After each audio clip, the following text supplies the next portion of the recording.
अशोक गहलोत साहब की सरकार ने मुझे बेवजह परेशान करने के लिए मेरे ऊपर झूठे मुकदमे दर्ज किए, 40 करोड़ रुपए वकीलों पर खर्च किए मेरे को फंसाने के लिए। मैंने पैसा दे दिया, उसके बाद में भी जो सरकार काम नहीं कर रही थी उसकी कालिक मेरे मुंह पर कूदने जाने की कोशिश हो रही। मैंने ईमानदारी से हमेशा काम किया, एक पैसे का भी कभी कोई किसी तरह का कलंक का टीका कोई नहीं लगा सकता। कोई दो भाइयों को लड़ाने के लिए काम किया होगा, कोई नहीं कह सकता। हमने सबका सहयोग किया, सबका समर्थन किया। आप लोगों के आपके नथ की पड़ी और मेरी नाक काटी जा रही थी। अशोक गहलोत मुझे जेल भेजने के लिए तैयार था। पूरे पश्चिमी राजस्थान में आप बताओ कौन था आप लोगों के लिए घर दरवाजा खोल करके बैठा था? सबने कह दिया था कि कोई सुनने वाला नहीं साहब, हमारी राज नहीं, हम नहीं सुनते। मैं भी तो कर सकता था दरवाजा बंद। राजस्थान के जोधपुर में बीजेपी के लोकसभा प्रत्याशी और केंद्रीय मंत्री गजेंद्र सिंह शेखावत इन दिनों अपने ऊपर लग रहे आरोपों से बेहद आहत है। जोधपुर से कांग्रेस के प्रत्याशी करण सिंह उचारेडा लगातार केंद्रीय मंत्री पर आरोप लगा रहे हैं और जिससे अब शेखावत काफी ज्यादा व्यथित नजर आ रहे हैं। शुक्रवार को पोखरण विधानसभा क्षेत्र के राजपूत बाहुल्य इलाकों में शेखावत अपनी व्यथा सुनाते हुए नजर आए। पोखरण विधानसभा क्षेत्र के अजासर गांव में चुनाव प्रचार के दौरान शेखावत ने कहा कि कांग्रेस के उम्मीदवार मेरे ऊपर इस तरह के आरोप लगा रहे हैं कि गजेंद्र सिंह शेखावत पानी का मंत्री होते हुए भी पानी नहीं ला पाया। उन्होंने आगे कहा कि मुझे दुख इस बात का होता है कि हमारे लोग भी खड़े होकर उनके साथ मिलकर उन्हीं की भाषा में बोल रहे हैं और मेरे मुंह पर कालिक पोतने का काम कर रहे हैं। शेखावत ने अपनी पीड़ा जाहिर करते हुए आगे कहा कि मैं क्या करता, अशोक गहलोत सरकार मेरे पीछे पड़ी हुई थी और मुझे लटकाना चाहती थी। उन्होंने यहां तक कह दिया कि मुझे फंसाने के लिए अशोक गहलोत सरकार ने वकीलों पर 40 करोड़ रुपए खर्च कर दिए थे, मगर मैं फिर भी 5 साल तक संघर्ष करता रहा। मगर अशोक गहलोत चुनाव से 2 दिन पहले तक मुझे जेल भेजने के लिए लगातार कोशिश करते रहे। गजेंद्र सिंह शेखावत ने आगे क्या कुछ कहा, आप भी सुनिए। अशोक गहलोत साहब की सरकार ने मुझे बेवजह परेशान करने के लिए मेरे ऊपर झूठे मुकदमे दर्ज किए, 40 करोड़ रुपए वकीलों पर खर्च किए मेरे को फंसाने के लिए। ये तो भगवती का आशीर्वाद थी और आप लोगों की कृपा थी, आप लोगों की शुभकामनाएं और आशीष थी कि मेरा कुछ बिगाड़ नहीं सके, क्योंकि मैंने कोई पाप नहीं किया था। मैंने पैसा दे दिया, उसके बाद में भी जो सरकार काम नहीं कर रही थी उसकी कालिक मेरे मुंह पर कूदने जाने की कोशिश हो रही है। हम सब लोग खड़े होकर के उनकी भाषा में बात कर रहे हैं और कोई उस बात का जवाब देने को तैयार नहीं, चाहे इधर बैठे हो और चाहे उधर बैठे हो। मैं सबसे हाथ जोड़ करके कहता हूं, कौन है मेरा संरक्षण करने वाला, कौन मेरे लिए बात करे? मैंने ईमानदारी से हमेशा काम किया, एक पैसे का भी कभी कोई किसी तरह का कलंक का टीका कोई नहीं लगा सकता।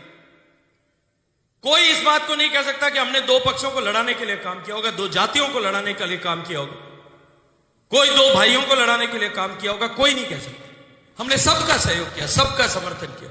लोग मुझे कहते हैं कि साहब जोर जोर से मंच पर खड़े होकर के बात करते हैं, गजेंद्र सिंह काम नहीं हुआ। आप लोगों के आपके नथ की पड़ी और मेरी नाक काटी जा रही थी। अशोक गहलोत मुझे जेल भेजने के लिए तैयार था। एक एक आदमी, उसकी सरकार का एक एक अधिकारी तक को यह निर्देश था। मैंने एक बार कलेक्टर जैसलमेर को टेलीफोन कर दिया, एक महिला कलेक्टर थी आपके यहाँ पे, और कलेक्टर जैसलमेर को फोन कर दिया, किसी ने फोन किया होगा आप में से किसी ने, कि साहब ये 2 पटवारियों का ट्रांसफर कर दो। शाम को कलेक्टर मुझे टेलीफोन करके दूसरे टेलीफोन से मैसेज करा के मेरे ड्राइवर के फोन पे बात करके कहती है, गजेंद्र सिंह जी आइंदा आप मेरे को फोन मत करना, आपका फोन रिकॉर्ड होता है, मैंने 2 ट्रांसफर कर दिया आपके नाम से, इसलिए मेरे को धमकी दे रहे कि तुम्हारे को हटा देंगे। कैसे ट्रांसफर कर दिया? उसके बाद में पूरे पश्चिमी राजस्थान में आप बताओ कौन था आप लोगों के लिए घर दरवाजा खोल करके बैठा था? कोई था आप लोगों के लिए दरवाजा खोल करके बैठा हो? सब चारे हुए लोग अपने घर में बैठ गए थे। सबने कह दिया था कि कोई सुनने वाला नहीं साहब, हमारी राज नहीं, हम नहीं सुनते। मैं भी तो कर सकता था दरवाजा बंद। भारत सरकार का मंत्री था, मुझसे पहले भारत सरकार के जो मंत्री रहे आदरणीय दाता जसवंत सिंह साहब, कितने लोग उनके घर पे जाकर के पटवारी की ट्रांसफर की बात कर सकते थे? मुझे बताओ, कितने लोग उनके घर पे जाकर के आपके छोटे बड़े मुकदमे के लिए बात कर सकते थे? मैं आपसे पूछना चाहता हूं, बताओ आज आपने। मैं सुनता था, छोटी बड़ी हर छोटी बड़ी बात को सुनता था भाई, कोशिश करता था यार किसी का मेरे कहने से काम हो जाए। अधिकारियों के हाथ जोड़ करके आप लोगों की मदद करने की कोशिश करता था। 80% लोगों के, 70% लोगों के किसी का काम होता था, नहीं होता था तो भी प्रेम से बिठा करके उसकी बात तो सुनता था। मैंने पाप किया कोई सुन करके? या मैं भी दरवाजा बंद करके बैठ जाता कि नहीं ठीक है काम नहीं होगा, मैं नहीं कर पाऊंगा, मेरे लिए सरकार खिलाफ है। पर पकड़ के उतारने जगह की जगह, मैंने बताओ एक भी जगह।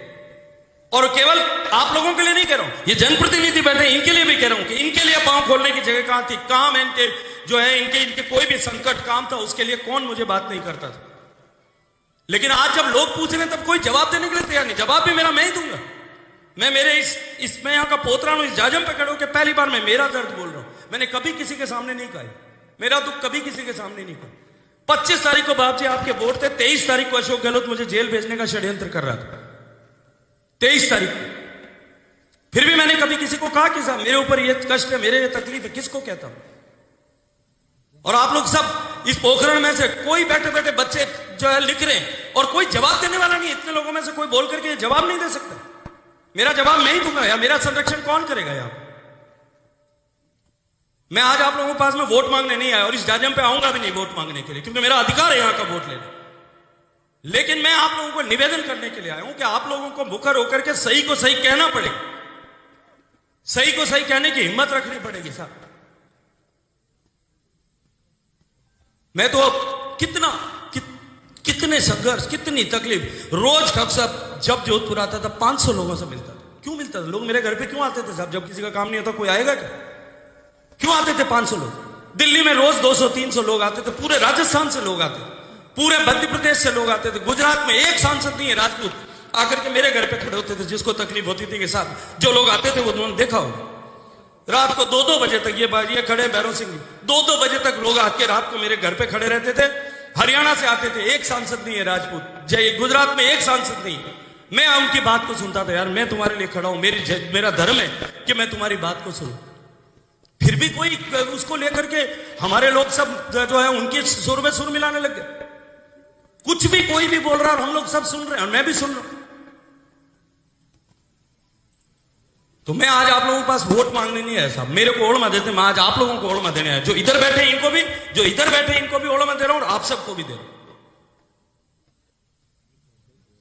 मैं तो आप लोगों को निवेदन कर रहा हूं, ये चुनाव जो है, ये चुनाव साहब मोदी जी का चुनाव है, चुनाव देश का चुनाव है, विकसित भारत होने का चुनाव है, देश के भविष्य का चुनाव है। और मुझे पूरा भरोसा है कि आप सब लोग देश के भविष्य के लिए, बॉर्डर पर बैठे हुए लोगों, देश के भविष्य के लिए मतदान करोगे, मोदी जी के हाथ मजबूत करोगे।